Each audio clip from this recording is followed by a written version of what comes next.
Welcome to another shop walk here at Iconic Motorbikes. It's Tuesday, the beginning of the week. My partner Adam is actually over at California Superbike School right now at Laguna Seca, so he's having a great time, and I look forward to hearing from him when he's back. But I just wanted to show you guys what's going on here at the shop. We got Angel and Daniel here working on a highly custom Ducati Street Fighter. I assume it's a 1098S, right? Yep. Yeah. There we go, okay.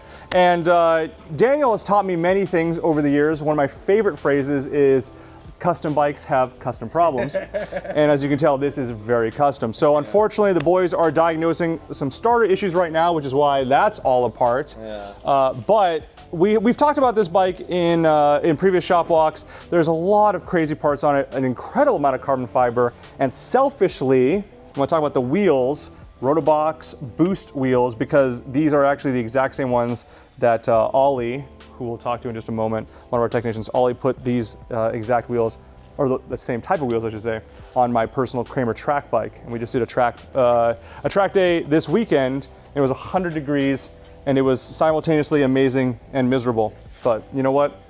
Sometimes that's what motorcycling is about. So life could be worse. Angel's also working on a Ducati, and can I just say, I mentioned this earlier, I did a shop walk on social media. This is the best technician, or sorry, the best Ducati technician that only wears Kawasaki clothing. There's something. Yeah, I think I have one Ducati shirt. Yeah, well, you never wear it, so yeah, something fundamentally wrong with that. So another Ducati, this is an interesting one. It's a 900 SS Tribute. It's actually based on an 860 GT. You can see that here. The most obvious part is this exhaust. Jesus Christ, I'm sorry, not the exhaust. The engine right here. That is clearly an 860. But as you can see here, this bike came to us from Japan, which is pretty cool. It's got Olin shocks. It's got a bunch of other upgrades. It's just an interesting bike. Angel's working on it. He's already fired it up, but during the process of making it a runner, he noticed some stuff. And so we're gonna, well, I say we. I say we. Yeah, well, he's gonna make it a run. We'll fire it up later on. Follow the leg. Yeah, all right. Write it real quick. Actually, I am wrapping it up already. So, okay. Yeah, I just decided to jump on this because we got the parts. So I want everyone to hear you because I got the mic. So what he's saying is things are good. If you if you hear that. All right, we got Yanni here. This is an interesting one. This is a Honda CX500 Custom. The CX500 is such an interesting bike. Back in when it first came out, it wasn't super commercially successful. Well, actually, no, I take that back. It wasn't very popular with people, but it was pretty commercially successful because it was incredibly low maintenance, very reliable, and very reasonably priced. And so especially, like, it was a very common bike for like motorcycle couriers and things like that, especially in the UK. Over in the UK, they used to call this thing the plastic maggot, which is not a very kind term, and also possibly your new nickname. No worries. But this,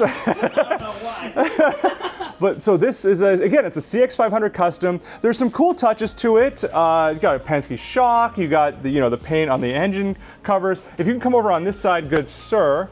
It has Moto Gadget ignition, which some days I love, some days I hate. Just depends if it works or not.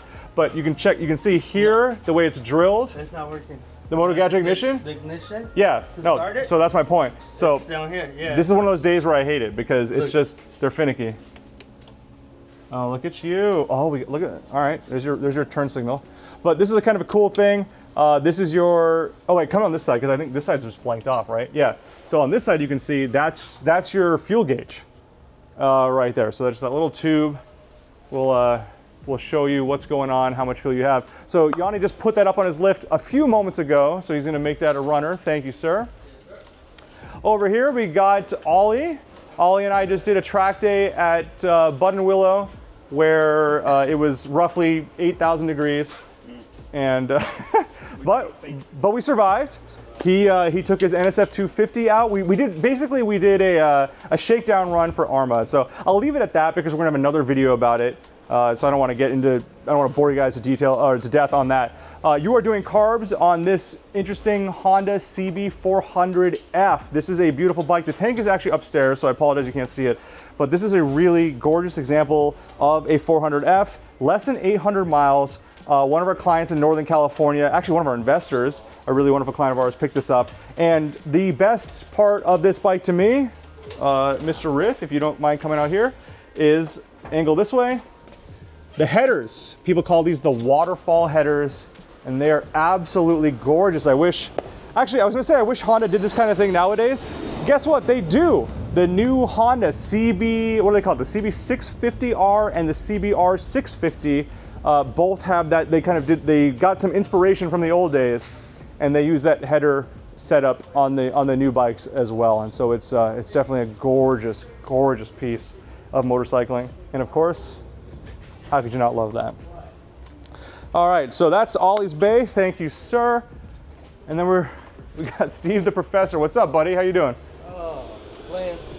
You're what? Playing. Playing? Just got this all set up. Oh, there you go. All right, so those of you that are savvy with 70s Kawasaki's will know this is the quote-unquote coffin tank from a Z1R, one of the most desirable Kawasaki's you can find nowadays. But it's a special one, because this one's been GTL. It's special because our friends at GTL have lined it. Hold on one second, let me get you some light. Ooh. Yeah. New petcock, new fuel sending unit, new gas cap, everything is... New petcock, new fuel sending unit, new gas cap. So I'm only repeating it because I have the mic here, so I just want to make sure everyone hears it. I'm sorry. So you got the front fairing here as well for that. And then this is the bike itself. Steve's been working on this. He was doing all kinds of stuff to it today. The professor was making magic happen. So here's your bike. Again, the Z1000, I mean, we all know as the Z1R, as you can see there on the side cover. This is one, this bike came to us from South Africa. So kind of a cool import in that sense. And hopefully, follow us on social media, on Instagram, Facebook, that kind of thing. And you'll be able to see a test ride video of this pretty soon. So that wraps it up for today's shop walk. Thanks for watching. We'll see you on the next one.